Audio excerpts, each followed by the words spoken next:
El siguiente programa no contiene escenas de sexo ni de violencia. Se recomienda la compañía de un adulto responsable.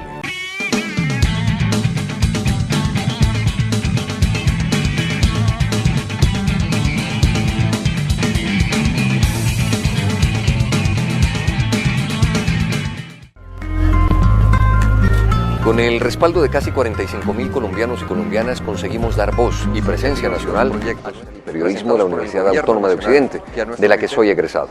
Para cultural, entre los artistas, escritores y demás. Amables televidentes, muy buenas noches. Bienvenidos a Congreso y Sociedad, el programa institucional de la Secretaría General del Senado de la República. Camilo Romero trajo un aire fresco a la política colombiana. Es uno de los más jóvenes senadores de la República, líder de una nueva izquierda, construye el movimiento Nueva Ciudadanía. Es un consagrado legislador y un fogoso parlamentario. Él es nuestro invitado especial en el día de hoy aquí en Congreso y Sociedad. Bienvenido, senador Camilo Romero. Bueno, muchísimas gracias, de verdad grato compartir este espacio y vamos a conversar un rato. Me parece ideal, oportuno este espacio, este escenario. Así es que agradecerles nuevamente. ¿Dónde nace, doctor Camilo Romero, su inquietud social? ¿Cuándo surge como entidad social? Digamos que nosotros, como usted lo decía, hago parte de los senadores más jóvenes del país, el más joven. Tenemos una historia, es decir, no llegamos vacíos, no es que llegó el senador más joven. Y esa historia viene ligada a unas luchas sociales, sobre todo el departamento de Nariño. Cuando en Colombia fueron un hito bastante importante los movimientos sociales, Nariño fue un epicentro gigantesco. Y en Nariño el liderazgo de Heraldo Romero, tío mío, desbordó cualquier proporción. Para resumirlo por cuestiones de tiempo en televisión, Heraldo fue el Gaitán de Nariño. Y Heraldo desbordó el sentimiento de esa sociedad nariñense. Y hoy la presencia de Heraldo para nosotros es vigorosa y fuerte, a pesar de habernos dejado hace 32 años, cuando tenía 32 años de edad. Muere muy joven, pero deja vivo su recuerdo, deja vivo en Nariño esa entrega total, permanente, decidida. Heraldo fue un hijo bueno de una tierra grande, como es el departamento de Nariño. Desde allí, entonces, tenemos esa historia que no podría decir soy ajeno, y mi historia, para responderle su pregunta, nace en tal fecha de estos tiempos contemporáneos. Venimos con esa historia comprendiendo algo siempre, y es que estamos entregados a la causa social en Colombia, a la causa de entregarle a este país la posibilidad de unos buenos gobernantes, que es lo que no hemos tenido. Y en ese camino empezamos a recorrer ya a nivel personal desde el año 2001, con la iniciativa que me imagino hace parte de sus preguntas, de un movimiento juvenil, de un movimiento irreverente, de un movimiento intrépido, que fue el movimiento Tienen Huevo. Y decíamos, políticos, guerrilleros, paramilitares y gobierno tienen huevo. Desde la ciudadanía, digamos, era un grito de indignación. Mire usted que una década después surge esto, los indignados. Nosotros en el 91 decíamos, 191 años después del grito de independencia, surge el grito de indignación. Tienen huevo. Y se lo tienen merecido, ¿no? Ese era como el movimiento de expresión ciudadana, de expresión juvenil. Guardando comparaciones, el basta ya de los mexicanos, el que se vayan todos de los argentinos, un movimiento ciudadano de rechazo al poder. Con un elemento muy colombiano y es el sentido del humor. Claro que sí. ¿Qué acciones memorables registra usted de ese movimiento Tienen Huevo? Yo recuerdo varias. Por ejemplo, el primero, que fue el lanzamiento del movimiento Tienen Huevo, el primer día además que visito el Congreso de la República. Nos tocó disfrazarnos de lagartos para que no haya problemas. Conseguimos las entradas de invitados a ese escenario donde está todo el poder, como lo vimos ahora el 20 de julio, presidente de la República, ministros, cúpula militar, congresistas en pleno. Digamos que ahí está el poder en Colombia. Y logramos entrar 9 jóvenes. En esa época, digo que ese era el movimiento de mi juventud, cuando todavía era joven. Nos metimos en el Congreso de la República. Y después de 20 y tantas páginas del expresidente Andrés Pastrana, surgió ese grito y un coro que decía, tienen huevo, tienen huevo, tienen huevo. Y todos volteaban a mirar qué pasaba. Y era un acto simbólico, era un bombardeo simbólico al Congreso con unos aviones de papel que eran de la FAP, Fuerza Aérea Política. Eran unos avioncitos que tenían instrucciones de cómo doblarse, de escoger bien el objetivo, que debería ser un político de estos tradicionales, lanzarlo con suficiente tino, unas bombas de aire y el coro, y unos pitos de 9 muchachos que irrumpimos en el poder para expresar la voz de la ciudadanía, no para expresar esos discursos falsos, mentirosos de los 20 de julio, esos que nos pintan el país que podemos ser, pero el país que no somos, gracias a esta clase política tradicional. Así surgió el movimiento Tienen Huevo y creo que esa fue la acción más intrépida y bonita de todas, decirle a todo el poder junto, con presidente a bordo, que hay una nueva expresión ciudadana, una nueva expresión política. Lo cotidiano, ese Tienen Huevo que lo decimos cuando estamos cansados, lo volvimos una expresión política para cobrarle a los de siempre, para decirles que no pueden seguir actuando como si nada pasara, que hay una nueva ciudadanía. ¿No tenía en ese momento esa expresión política un propósito electoral? No, en ese momento era la expresión ciudadana de decir basta ya. Insistimos en eso, de decir no puede seguir ocurriendo en nuestro país, que sigan pintándonos los mismos con las mismas, y todavía sigue ocurriendo. Y a veces en entrevistas me dicen, o sea que esas 2 palabras todavía tienen validez. Yo creería que sí, que con esta clase política tradicional todavía esas 2 palabras tienen fuerza, pero qué bueno que surjan otras expresiones ciudadanas, como esto del partido del tomate, que los he visto es cambiando el huevo por el tomate y haciendo una expresión ciudadana. Me parece sobre todo positivo por algo, es que en este país tan violento, en este país en donde las ideas se pelean es a punta de plomo y a punta de balas, que surja algo espontáneo, reverente sí, transgresor cierto, pero pacífico, es de un valor inmenso en nuestra sociedad. Y eso fue Tienen Huevo en ese momento. ¿Ya era usted profesional en comunicaciones de la Universidad del Valle? No, yo estaba terminando mi carrera de comunicador social y periodista en la Autónoma, en Cali, sí, ahí cerca de la Universidad del Valle. Y junto con 17 jóvenes más, 18 personas del suroccidente del país, sobre todo de Valle del Cauca, Cauca y Nariño, vinimos a vivir a Bogotá, a esa expresión de Tienen Huevo, y allí abandonamos familias en algunos casos, noviazgos en otros que todavía me cobran haber sido el responsable o haberlos salvado de algunas, y finalmente haber abandonado la universidad. Y nosotros fuimos uno de ellos, que dijimos este semestre vamos a dedicarlo al país, vamos a hacerle saber a Colombia que necesitamos otra cosa. Y es allí cuando venimos a Bogotá y tomamos la decisión de vincularlo de Tienen Huevo a la actividad electoral, que creo fue el gran error que tuvimos. Tienen Huevo pudo ser la conciencia ciudadana, la conciencia social en este país. Aquellos que no ejercen la actividad electoral, que no votan, tienen un punto de encuentro con ese tipo de acciones, pero no se acercan a las urnas. Y nosotros quisimos darle a Tienen Huevo ese giro, o mejor, esa consecuencia natural, es que nosotros no teníamos la posibilidad de sobrevivir y existir, hijos todos de familias humildes de este país, como después de haber lanzado ese grito que tuvo eco en Colombia, íbamos a poder mantener una permanencia constante y decidida. Dijimos, lo electoral es el camino, y nos metimos con Tienen Huevo. Y recuerdo esta anécdota, llegamos a vivir en la carrera séptima con 53, una casa que había sido funeraria durante 35 años.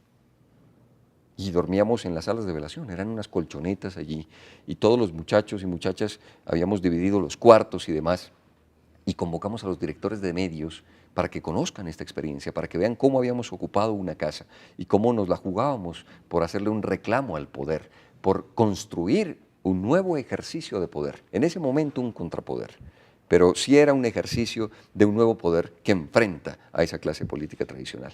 Y nosotros decíamos, bueno, como en Colombia los muertos votan, vamos a ganarnos los que pasaron durante 35 años aquí en esta funeraria.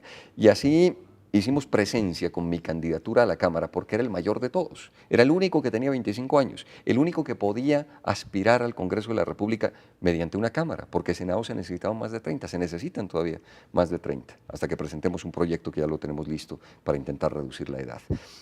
Creo entonces que ese fue el movimiento, un movimiento transgresor, bonito, y dejamos en ese momento la universidad, todavía no éramos profesionales cuando decidimos vincularnos. Bueno, una historia apasionante la de Camilo Romero, su ingreso a la política, su afán en construir una nueva sociedad. Vamos a algunos mensajes institucionales aquí en Congreso y Sociedad y ya regresamos.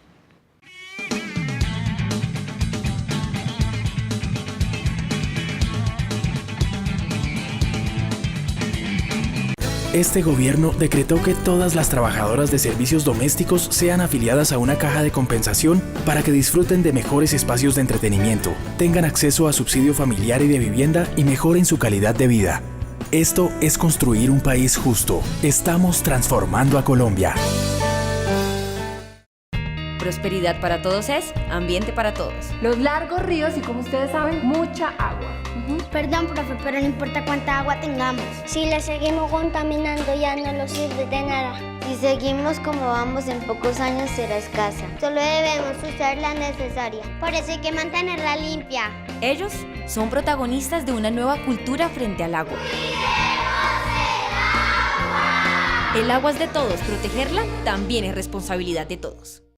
El Senado también es interactivo. Para que sepan todo lo que aquí ocurre, visiten nuestra página web www.senado.gov.co. Y si quieren interactuar con nosotros, pueden seguirnos en Twitter @senado.gov.co y @noticiero senado. En Facebook estamos en www.facebook.com/senado.gov.co. Somos un congreso de puertas abiertas. Todos los días veo cómo crece la economía. 9 de cada 10 colombianos están trabajando en una economía próspera y creciente. Me siento muy orgulloso de que cada día más y más gente viene a nuestros restaurantes. Hoy por hoy, la economía colombiana crece más que las de Brasil, Estados Unidos y varios países europeos. Trazo a trazo cambió la imagen de Colombia. Yo creo en mi país, por eso estoy formando mejores colombianos. Mi compromiso es vital para que mi país tenga buena salud. Yo soy el aliado de la comunidad. Pero no nos detendremos hasta que cada colombiano sea parte de esta prosperidad y tenga la oportunidad de trabajar. Ese es nuestro trabajo. Gracias a Dios y a mi trabajo he adquirido una casita para mi familia. Colombia está trabajando. Cuando llegues o salgas de Colombia, Migración Colombia es la única entidad encargada de verificar y procesar de una manera ágil y amable la documentación requerida para tu viaje. Contamos con la más moderna tecnología y un equipo capacitado para ofrecer el mejor de los servicios. Migración Colombia, al servicio de todos los ciudadanos. Ministerio de Relaciones Exteriores.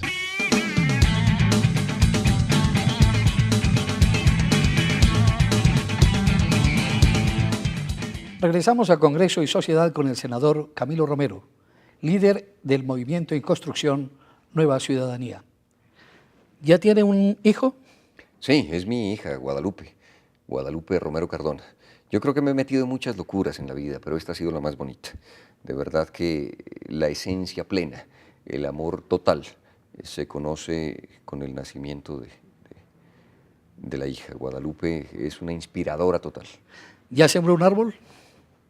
Sí, en el Tambo Nariño me invitaron a sembrar un árbol en el parque principal, ahora que lo mencionan. Y ya escribió un libro. Pero nos falta mucho por hacer. Cuéntanos de ese libro del secuestro y otras muertes.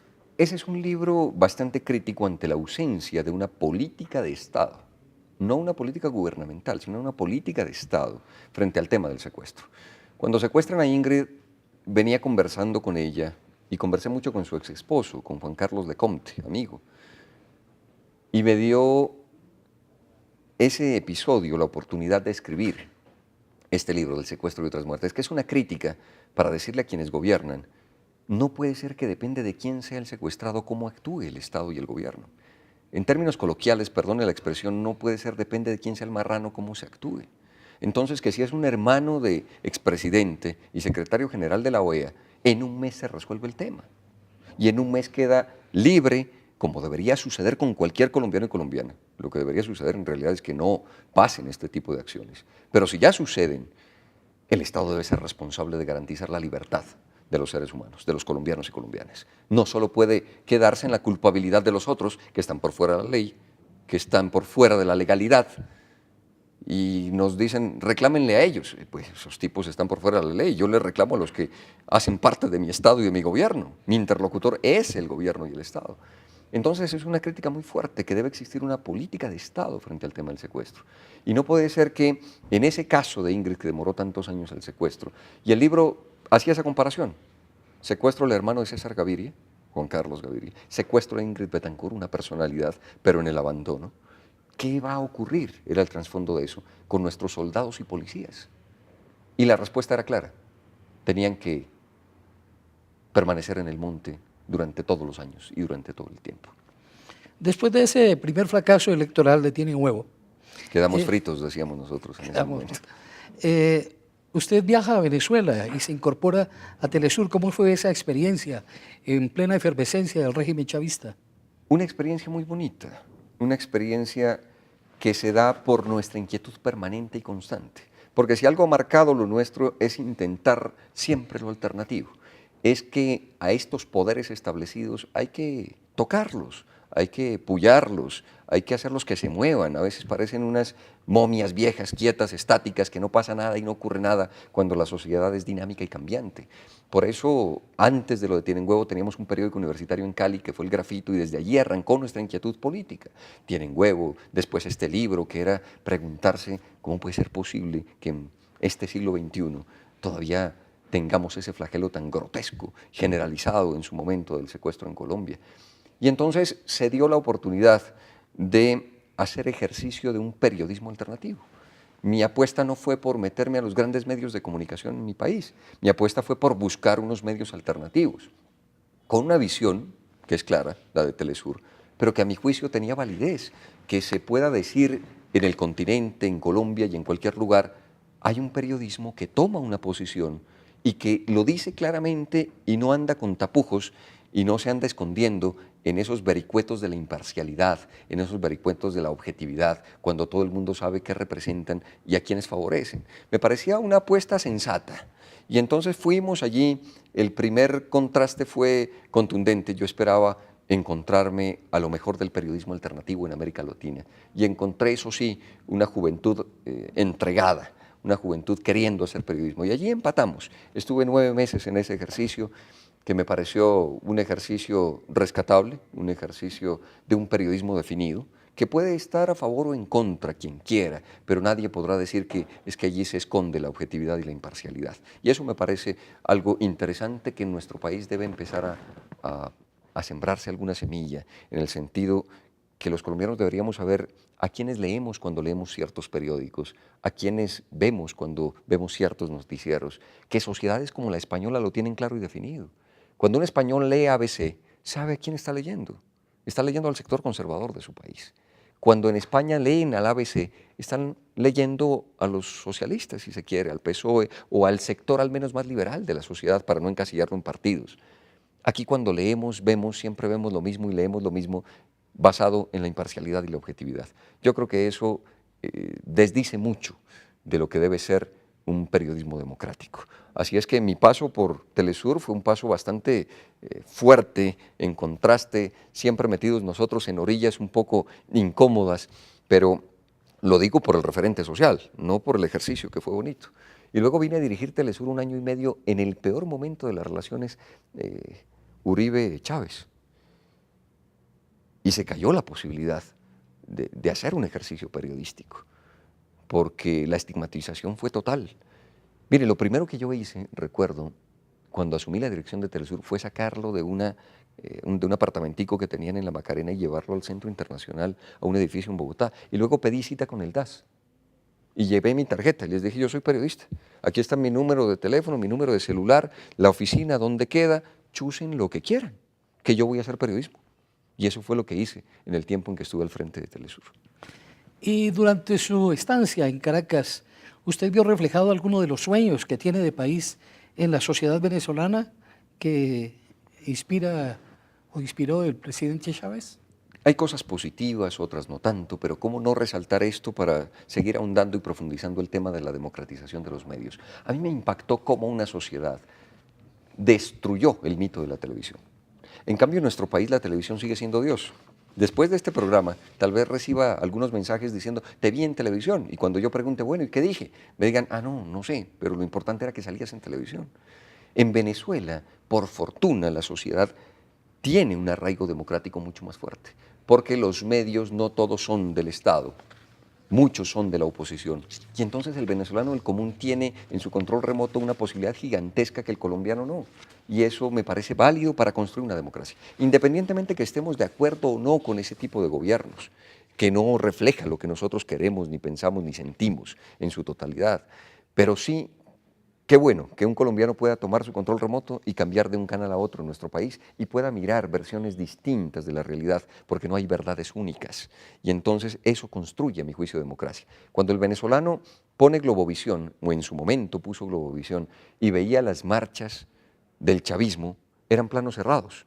Unos piecitos caminando, unas pocas caras, y decían, se reunieron en la Avenida Bolívar los chavistas. Y cuando se reunía la oposición en estas marchas gigantescas, tricolor con la bandera, también en la Avenida Bolívar, abrían los planos y mostraban la Avenida Bolívar gigantesca, llena de venezolanos y venezolanas en contra del gobierno de Chávez. Y entonces uno decía, bueno, ahí hay una mirada. Y el venezolano cambiaba el canal y se iba a Venezolana de Televisión, y ocurría exactamente lo mismo, pero al contrario. Que cuando era una manifestación de la oposición, planos cerrados. Marchó la oposición en la Avenida Bolívar, y cuando era la Avenida Bolívar vestida de rojo con el chavismo, abrían los planos y decían, ahí está el chavismo y la manifestación en la Avenida Bolívar. Y entonces el venezolano llegó a una conclusión, es que detrás de esa caja negra, detrás de ese monstruo de la televisión, hay unos seres humanos queriendo mandar un mensaje, hay una intencionalidad. Y entonces el venezolano y venezolana del común desmitificaron a la televisión. Hoy en Colombia la televisión es Dios, en Venezuela es una herramienta. Y eso me parece gigantesco como un valor de aporte democrático, porque cada quien debe saber quién le está hablando. ¿Son las redes sociales hoy, senador Romero, el nuevo Dios? No, yo creo que sí es el nuevo espacio público por excelencia de la humanidad.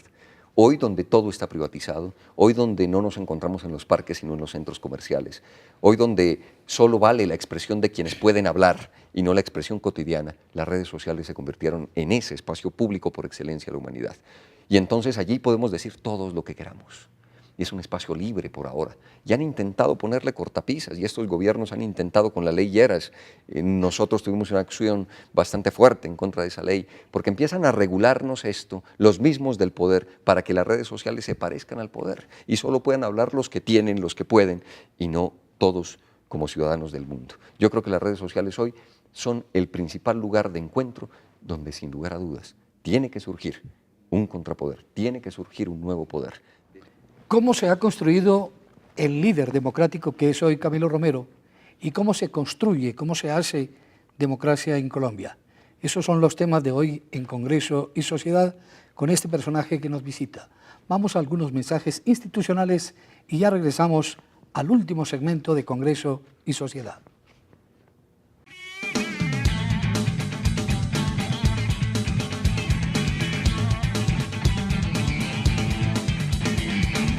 Este gobierno decretó que todas las trabajadoras de servicios domésticos sean afiliadas a una caja de compensación para que disfruten de mejores espacios de entretenimiento, tengan acceso a subsidio familiar y de vivienda y mejoren su calidad de vida. Esto es construir un país justo. Estamos transformando a Colombia.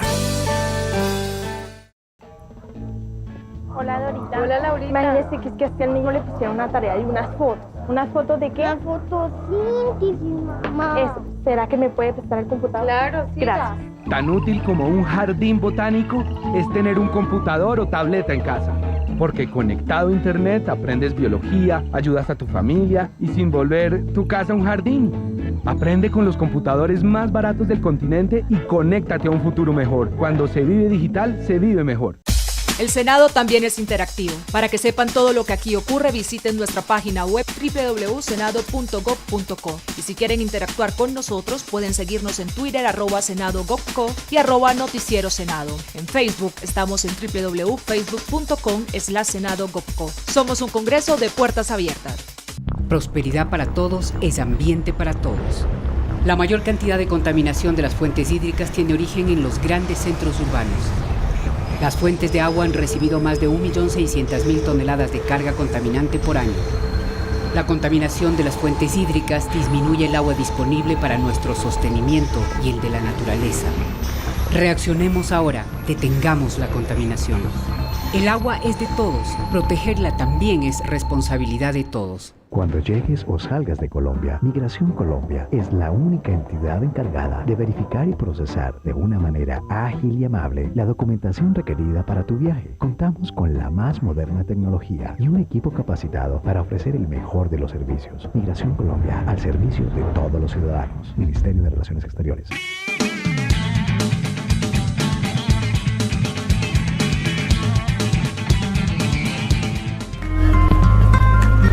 Con el respaldo de casi 45.000 colombianos y colombianas conseguimos dar voz y presencia nacional al periodismo de la Universidad Autónoma de Occidente, de la que soy egresado. Para cultural, entre los artistas, escritores y demás. Retornamos a Congreso y Sociedad con el senador Camilo Romero.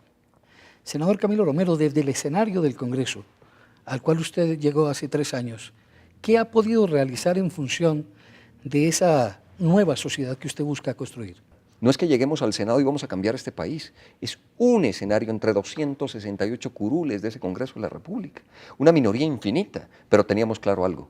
Es que nosotros nos vamos a sentar allá con la voz de quienes no han hablado en este país. Vamos a representar algo distinto. Es decir, nuestra intención no era presentar proyectos de ley que bastante falta le hacen al país en términos de salud, de educación, términos de garantizar unos derechos, porque ahí están los negociantes de esos derechos. Ahí está esa clase política tradicional que favorece a los de siempre, que no van a aceptar este tipo de propuestas. Con esa realidad llegamos al Congreso, llegamos al Senado de la República a plantear otra cosa del país, la posibilidad de construir un proyecto histórico en Colombia. 203 años vamos desde cuando se forjó nuestra independencia y hoy esta clase política tradicional entrega este país por doquier y lo entrega a quienes se llevan la riqueza de nuestra Colombia. Este mapa, cuando uno mira todo esto de las empresas mineras ocupándose y llevándose nuestro territorio y queda todo el mapa de nuestra Colombia entregado, uno dice, bienvenida a la confianza inversionista, siempre y cuando primero esté la confianza ciudadana, que nuestro país entienda qué es lo que está ocurriendo, y no es que se lleva nuestra riqueza para dejarnos en la pobreza. Nosotros llegamos entonces al Congreso, resumo, para hablarle al país, para tener una posibilidad de hablarle a Colombia y de decirle, este no es el camino que nos hemos marcado. Y como consecuencia de esa actitud, de ese propósito con el que ustedes han llegado al Senado de la República, viene esta iniciativa, este gran golpe de opinión que usted acaba de dar al impulsar la revocatoria del Congreso. ¿En qué consiste esa iniciativa? Hay que poner un nuevo artículo en la Constitución. Se podrá revocar a los congresistas de este país, no podrán hacer lo que se les dé la gana. Quietos allí, hasta aquí llegaron, se necesita un control ciudadano, un control social, y esa fue la iniciativa que no pudimos lograr porque necesitábamos 1.585.000 firmas y logramos 1.326.000. Pero es un gesto de rechazo, por supuesto, a la clase política tradicional. Puntualmente, senador Camilo Romero, ¿cuáles son las leyes que usted ha impulsado y ha defendido en el Congreso de la República? Mire, nosotros tenemos, por ejemplo, la propuesta de un proyecto de acto legislativo que significa modificar la Constitución para romper lo que he llamado yo esas momias que se quedaron estáticas en el Congreso de la República. Y es la iniciativa que podamos reducir la edad para que la gente se pueda inscribir al Congreso. Somos de los pocos países que tenemos 30 años para poder acceder al Senado y 25 para la Cámara de Representantes. Hemos propuesto que para acceder al Senado sea de 25 y a la Cámara sea de 23. Esto seguro causará un cisma necesario. Ahora me dirán, pero si son los mismos con las mismas que luego pondrán a sus hijos. Bueno, eso es la democracia. Aquí el problema es nuestro, es de quienes queremos enfrentar a esa clase política tradicional. ¿Cómo les ganamos? No tenemos otro camino que la democracia, que las urnas. Entonces la gran invitación que estamos generando a través de todas estas iniciativas es que en Colombia, el día que votemos el 70 y el 80%, vamos a derrotar a esa clase política tradicional. Mientras siga siendo el 50%, ellos van a controlarlo todo. Y lo hacen a través de su burocracia, lo hacen a través de su dinero, compran los votos en este país. Esa no es una novedad para nadie. ¿Cómo podemos lograr transformar este país? Solo si nos metemos al escenario que es y significa la democracia, en las urnas, ganando y votando en las urnas. Otra iniciativa es la garantía de las defensas laborales. Unas condiciones laborales injustas, unas condiciones laborales grotescas. Y hoy hay que decirle al país, no solo está el Catatumbo en pie, no solo están los cafeteros, no solo están los paneleros, los camioneros, no solo están estos sectores económicos, están los miembros de la fuerza pública, desde 3 ciudades, marchando en Colombia para garantizar sus derechos que han sido vulnerados por estos gobiernos. Otras iniciativas, la ciencia y la tecnología como fundamento esencial del desarrollo. Sí, es que nosotros, por eso la defensa de Internet tan fuerte, es que nosotros tenemos la única oficina en este país, pública, abierta y visible. Usted se mete en Internet a mi página, www.camiloromero.co, y puede ver lo que está ocurriendo en este momento en la oficina del senador Romero. Quitamos las divisiones, hicimos un solo espacio, quitamos las puertas de madera por puertas de vidrio, porque es que lo público debe ser de frente al país. Y nosotros estamos entonces enfrentando a esa clase política tradicional también con mensajes de transparencia. Es que aquí no todo puede ser el conciliábulo de los de abajo. Hoy hay una nueva ciudadanía, hay una nueva fuerza, hay una nueva sociedad que tiene unas nuevas herramientas y tiene su base en Internet, por supuesto, pero cada vez se está ampliando más, se está fortaleciendo más. Y eso de innovación, ciencia y tecnología lo tenemos como uno de nuestros paradigmas, sobre todo en innovación social. Allí está también una herramienta para construir esta nueva ciudadanía que derrote esta vieja manera, esta vieja práctica que ya no le hace bien al país, que es la de la clase política tradicional. Muchas gracias una vez más al senador Camilo Romero, y a ustedes, amables televidentes, los invitamos a contactarnos a través de nuestras redes sociales. Nos vemos aquí en Congreso y Sociedad en una próxima oportunidad.